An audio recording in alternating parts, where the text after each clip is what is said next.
Amin'ny fifaliana lehibe indray no entina miarahaba anao amin'izao fotoana manokana ny fampaherezana izao. Ary manasa anao mba hanaraka hatramin'ny farany ity fandaharana ity. Mirary ny fiadanan'ny Tompo sy ny fahasoavan'i Jesosy Kristy eo am-panarahana izao fandaharana izao, ary indrindra indrindra mirary anao mba hahazo fampaherezana sy hery vaovao hoentina miatrika izao fiainantsika izao. Tompo anie omba anao. Amen.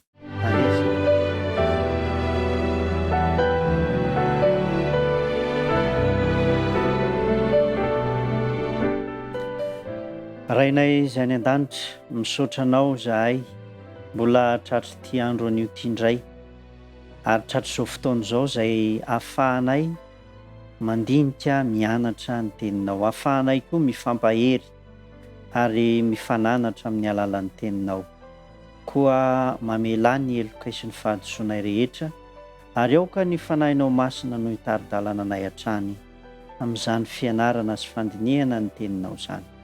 Ny vavaka dia tonononay sy angatahnay amin'ny anaran'i Jesosy Kristy. Amen.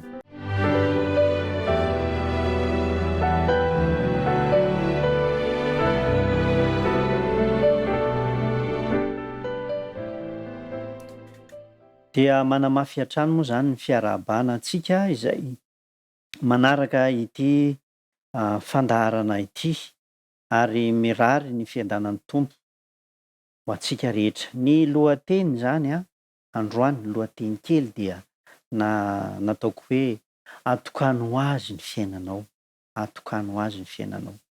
Misy heviny lehibe izany satria raha nampanantena Andriamanitra fa hamonjy antsika, afaka miresaka amintsika, miantso antsika, hiaino antsika, dia azo fiainana mandrakizay isika. Fa androany kosa izany dia misy lesona izay tiana hampaherezina anao mba hahatonga anao hanokana ny tenanao ho an'Andriamanitra ho amin'ny fanompoana azy.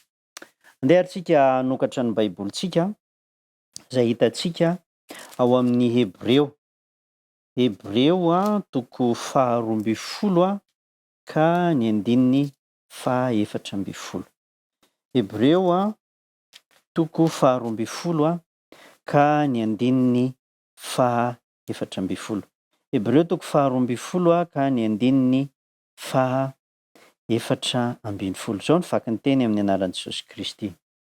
Miezaha mitady fihavanana amin'ny olona rehetra ary fahamasinana, fa izay tsy manam-pahamasinana dia tsy hahita ny Tompo. Mazava ny tenin'ny soratra masina. Miezaha hitady fihavanana amin'ny olona rehetra ary fahamasinana, fa izay tsy manam-pahamasinana dia tsy hahita ny Tompo. Zavatra roa no asain'ny soratra masina tadiavintsika, dia ny fihavanana amin'ny olona rehetra. Raha azo atao izany dia aoka hihavana amin'ny olona rehetra isika, na mivavaka io na tsy mivavaka. Mety ho sarotra izany, fa izay no ankasitrahan'Andriamanitra, dia andeha hanatanterantsika, andeha ho tanterahintsika izany. Ny faharoa ao anatin'izay ihany koa dia ny hoe miezaha mitady fahamasinana, satria izay tsy manam-pahamasinana dia tsy hahita ny Tompo. Rehefa miresaka an'ity fahamasinana ity dia betsaka no sahiran-tsaina mieritreritra hoe inona moa izany ny atao hoe masina, na hoe olo-masina, inona no atao hoe masina ny zavatra anankiray, rehefa manao ahoana. Misy mieritreritra hoe rehefa nametrahana tanana io ka nikasihan'ny tanan'ny mpitondra fivavahana dia masina izay. Fa ahoana ny hevitry ny hoe masina? Ao amin'ny soratra masina dia ny dikany raha tsotsorina ny hoe masina dia hoe voatokana, manam-pahamasinana. Ny hoe zany manam-pahamasinana dia hoe manana fiainana voatokana. Ny hoe masina dia voatokana. Ny hoe manam-pahamasinana zany dia hoe manana toe-piainana voatokana. Voatokana amin'inona ary atokana ho an'iza? Dia izao no ambaran'ny Kristy ao amin'ny Jaona toko 17. Jaona toko 17 ny andininy 17. Manamasina azy amin'ny fahamarinana, ny teninao no fahamarinana.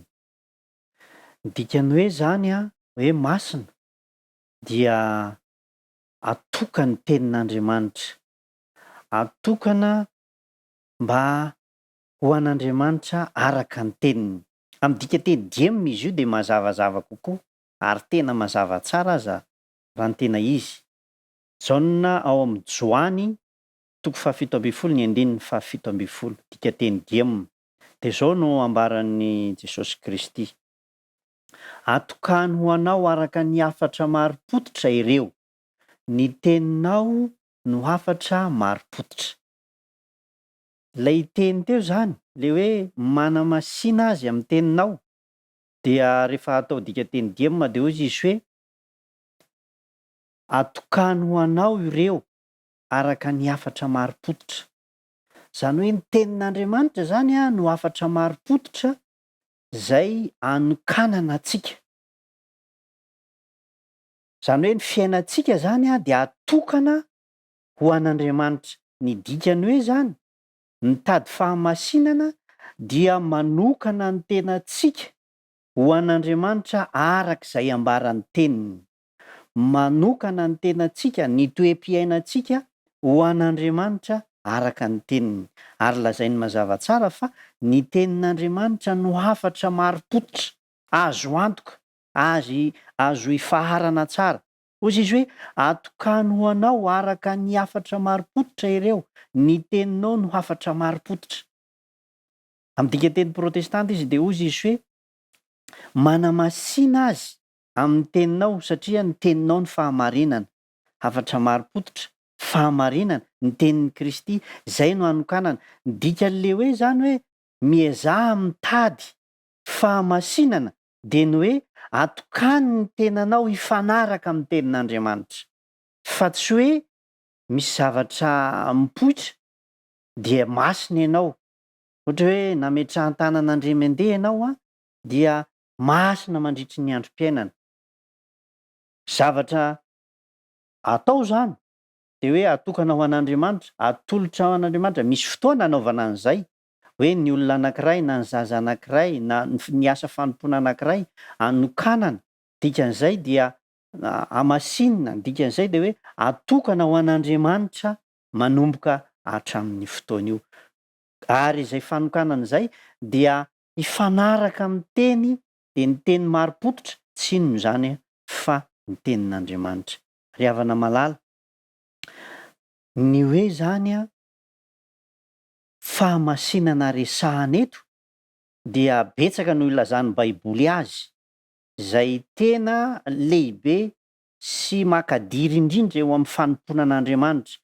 Ny hoe masina na hoe fahamasinana zany de zao, dika teny hafa ihany koa no lazany azy dia ny hoe vita tombo-kase, na hoe misy tombo-kase, na hoe miaina ny vokatry ny fanahy, feno ny fanahy masina na vokatry ny fanahy. Zany rehetrarehetra zany zay no lazan'ny soratra masina fa atokana na hoe hamasinina. Ary ireo rehetrarehetra de mifanaraka amin'ny fahamarinana araka ny tenin'Andriamanitra, fa tsy hoe akory nametrahan-tanana na hoe misy zavatra atao hoe atokana ho hamasinina kanefa tsy mifanaraka amin'ny tenin'Andriamanitra, tsy mifanaraka amin'ny sitrapon'Andriamanitra, tsy mifanaraka amin'ny fahamarinana marim-pototra, de zavatra mifanipaka izany.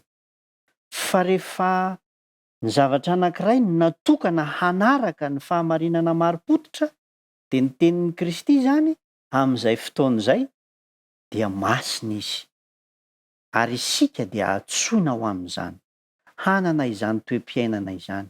De toe-piainana voatokana hanaraka ny hafatra marim-pototra de ny tenin'ny Kristy. Ny hoe zany miezaha mitady fihavanana amin'ny olona rehetra, miezaha mitady fahamasinana de izao: miezaha manana toe-piainana mifanaraka amin'ny tenin'Andriamanitra amin'ny hafatra marim-pototra. Tsy mora zany, fa izao kosa mila manapa-kevitra ianao, satria rehefa manapa-kevitra ianao de vonona hanao ny anjarany Andriamanitra.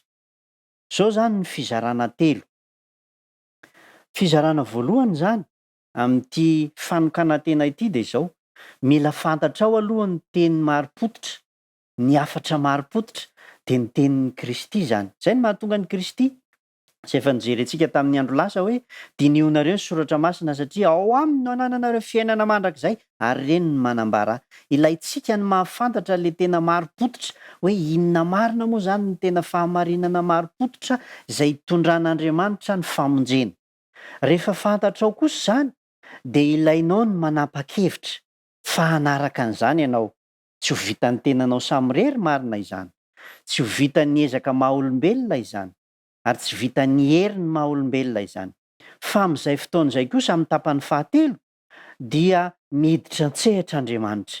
Ka izao no ambaran'ny soratra masina rehefa miditra an-tsehatr'Andriamanitra. Ao amin'ny Ezekiela toko fahaenina amby telopolo. Ezekiela toko fahaenina amby telopolo ka ny andininy fahafito amby roapolo. Ezekiela toko fahaenina amby telopolo ka ny andininy fahafito amby roapolo. Amin'izay fotoan'izay zany, rehefa ianao no nahita ny afatra maro-potitra na hoe ny fahamarinana na hoe ny tenin'ny Kristy ka nanapa-kevitra ianao fa hanaraka izay dia eo no manomboka miasa ny fanahy masin'Andriamanitra. Ao amin'ny andininy fahafito amby roapolo amin'ny toko fahaenina amby telopolo. Ezekiela. Zao no ambarany. Ary ny fanahiko no ataoko ao anatinareo ka hahatonga anareo handeha araka ny lalako sy hitandrina ny fitsipiko ka hanaraka azy. Jereo tsara ny ambaran'ny soratra masina, dika teny diamina. Ary ny fanahiko no ataoko ao anatinareo ka hahatonga anareo handeha araka ny lalako sy hitandrina ny fitsipiko ka hanaraka azy. Ny fanahy masin'Andriamanitra zany, ny asany dia ny manova ny fiainantsika hifanaraka amin'ny sitrapon'Andriamanitra, amin'ny tenin'Andriamanitra sy ny sitrapony, sy ny didiny, sy ny fitsipiny, ka hahatonga antsika hitarika. Ny hoe zany masina dia mihaino mandinika ny tenin'ny Kristy, manapa-kevitra ny hanaraka izany ary ovainy fanahy masin'Andriamanitra hanaraka an'izany fiainana izany. Zay tsika vao hanana an'ilay fiainam-pahamasinana, hanana an'ilay toe-piainana masina amin'izay fotoan'izay. Ambaran'i Jesosy Kristy fa tonga ny fotoana zay hivavahantsika amin'Andriamanitra, de hivavaka amin'ny fanahy sy ny fahamarinana. Zany hoe mivavaka isika fa amin'ny alalan'ny fanahy, ny herin'ny fanahy miasa ao anatintsika ary koa mifanaraka amin'ny fahamarinana de tsy ino zany fa ny afatra maro-potitra de ny tenin'ny Kristy. Zao no ambarany ao amin'ny Jaona toko fahaefatra ny andininy fahatelo amby roapolo sy ny fahaefatra amby roapolo. Filazantsara araka ny Jaona toko fahaefatra ny andininy fahatelo amby roapolo ka hatramin'ny fahaefatra amby roapolo amin'ny anaran'i Jesosy Kristy. Fa avy ny andro sady tonga ankehitriny raha ny tena mpivavaka hivavaka amin'ny ray, amin'ny fanahy sy ny fahamarinana, fa ny ray koa mitady ny mpivavaka aminy no tahaka izany. Andriamanitra de fanahy ary zay mivavaka aminy tsy maintsy mivavaka amin'ny fanahy sy ny fahamarinana. Ry havana, ilayntsika ny fanahin'Andriamanitra hanova ny fiainantsika. Ilayntsika koa ny tenin'Andriamanitra mba hahafantarantsika zay tena lalana maro-potitra hitaonantsika ho amin'ny famonjena. Ankehitriny dia ilayntsika ny fanahy ary ilayntsika ny avaoziny zany fanahy zany. Izany no atao hoe manana ny toe-panahy araka an'Andriamanitra, manana ny toe-piainana ara-panahy masina. Zao no ambaran'i Jesosy ao amin'ny Jaona toko fahatelo ka ny andininy fahadimy. Jaona toko fahatelo ka ny andininy fahadimy. Ny anaran'i Jesosy Kristy.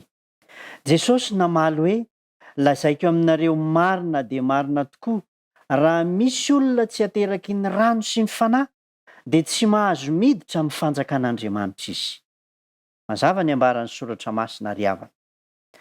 Fa mila ateraky ny rano isika ary mila ateraky ny fanahy. Ny hoe ateraky ny fanahy zany de avaozy ny fanahin'Andriamanitra ka manana an'ireo vokatry ny fanahy eo amin'ny fiainantsika. Ianao ihany de efa mahafantatra hoe miseho eo amin'ny fiainanao ve izany vokatry ny fanahy izany. Ny zavatra tadiavin'Andriamanitra zany de ity: mila fantatrao ny fahamarinana, de ny fahamarinana fototra zay lazain'i Jesosy Kristy ao amin'ny Jaona 7:17 hoe atokano ho anao ireto araka ny fahamarinana mari-potitra. De ny tenin'Andriamanitra zany, ny tenin'ny Kristy zany. Ary rehefa voatokana izy ireo mandre izany teny izany dia manolotra ny tenany. Ary amin'izay fotoana izay Andriamanitra no maniraka ny fanahy miaraka amin'ny ezaka sy ny fanapahan-kevitra ny raisintsika hamasiny ny fanahy masina izany de ho lasa olom-baovao, olona masina isika amin'izay fotoana izay. Izay no ilaintsika ny fanoloran-tena. Rehefa manolotra ny tenantsika isika de Andriamanitra manao ny anjarany, de tsy inona fa maniraka ny fanahy masina ao anatintsika ary manampy hery antsika sy manova ny fiainantsika hifanaraka amin'ilay teny fahamarinana, lay hafatra mari-potitra araka ny voalaza teo.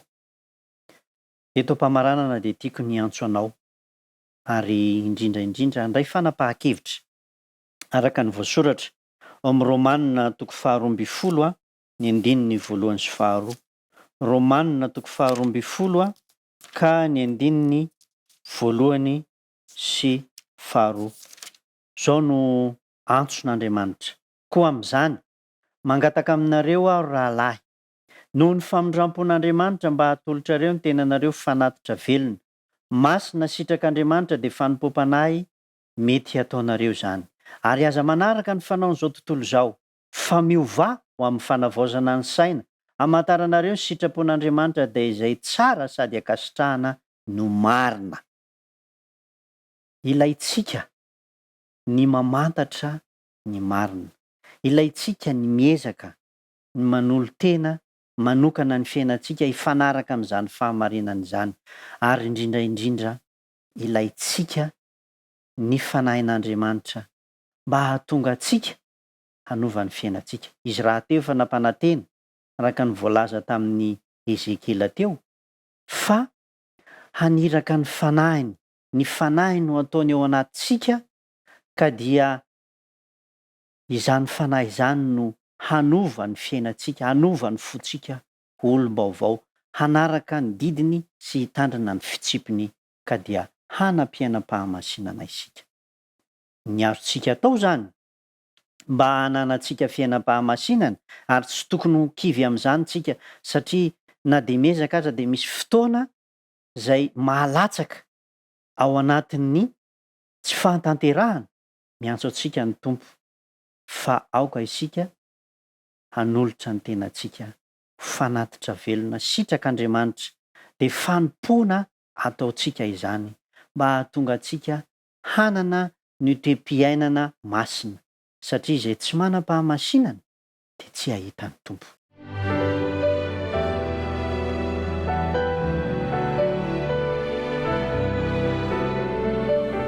Hiaraka hivavaka isika. Andriamanitra rainay izay any an-danitra, misaotra anao zahay nampahafantarinao anay ny tokony hanananay fiainana miaina amin'ny-pahamasinana, toe-piainana masina. Tsy ho hainay samirery zany fa mila ny fanahinao masina zay. Koa iraho ny fanahinao masina hanavao ny fiainanay mba hahatonga anay hanana izany toe-panahy na toe-piainana masina izany. Ampio zahay mba hahatratra amin'ny farany, hiady ny ady tsara ary katsaka mandrakariva izany fahamasinana izany. Mangataka aminao zahay hamelany helokay ny fahadisoanay, ary indrindra tsy hamelanay ho rery amin'ny ady ara-panahy izay hatrehanay, mba hahatonga anay ho mpandresy tahaka ny nandresen'i Jesosy Kristy. Anao rery ihany ny voninahitra ho anay kosa ny fiadanana sy ny fahasoavana avy aminao. Vavaka dia tononona ary angatahana amin'ny anaran'i Jesosy Kristy rery ihany. Amen.